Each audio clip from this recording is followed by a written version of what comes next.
Answers అన్నీ ఈ video చివరిలో చూద్దాం. తెలుగు తల్లి పాఠ్యభాగ ఇతివృత్తం: హాస్యం, దేశభక్తి, సహానుభూతి. తెలుగు తల్లి పాఠ్యభాగ ప్రక్రియ: గేయం, కథ, గేయకథ, ఆత్మకథ. అదేవో తెలుగు తల్లి అందాల నిండు జాబిల్లి. ఇందులోని అలంకారం: ఉపమా అలంకారం, ఉత్ప్రేక్ష అలంకారం, అంత్యానుప్రాస అలంకారం, అతిశయోక్తి అలంకారం. అర్థాలలో సరికాని వాటిని గుర్తించండి.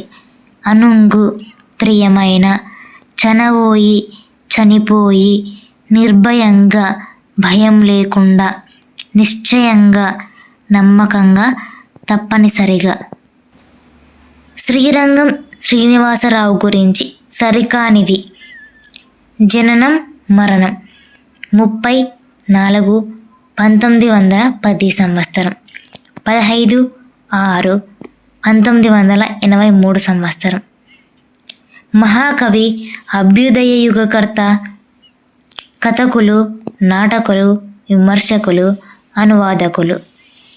మరో ప్రస్థానం తెలుగు కవిత్వాన్ని ఒక మలుపు తిప్పిన రచన. మహాప్రస్థానం, ఖడ్గసృష్టి, ఈయన ఇతర రచనలు. స్వీయ చరిత్ర, అనంతం. తెలుగు జాతికి అభ్యుదయం, నవభారతికి నవోదయం. తర్వాత వచ్చే గేయంలో వచ్చే వరుస క్రమాన్ని పూరించండి. తల్లి భారతి వందనం, మానవులంతా సమానమంటూ, భావి పౌరులం మనం, భారత జనులకు జయం జయం.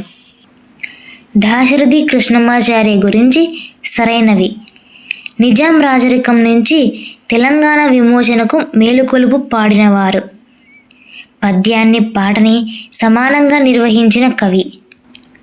అగ్నిధార, రుద్రవీణ, మహాంధ్రోదయం, తిమిరంతో సమరం ఈయన ఇతర రచనలు. స్వీయ చరిత్ర, యాత్రా స్మృతి. ఆంధ్రప్రదేశ్ రాష్ట్ర ఆస్థాన కవిగా పనిచేశారు. నాన్న కలిసి ఉంటే మమ్మల్ని ఎవరూ ఏం చేయలేరు, విడిపోతే బలహీనులమైపోతాం అనే వాక్యం ఈ పాఠంలోనిది. మర్యాద చేద్దాం, మంచి బాలుడు, ఐకమత్యం, జింక.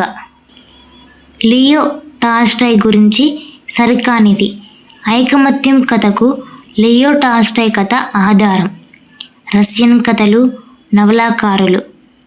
యుద్ధం, శాంతి, అన్నా కెరెనీనా వంటి నవలలు రచించారు. జననం మరణం 9వ తేదీ 9వ నెల 1828. మరణం 20వ తేదీ 11వ నెల 1911 సంవత్సరం.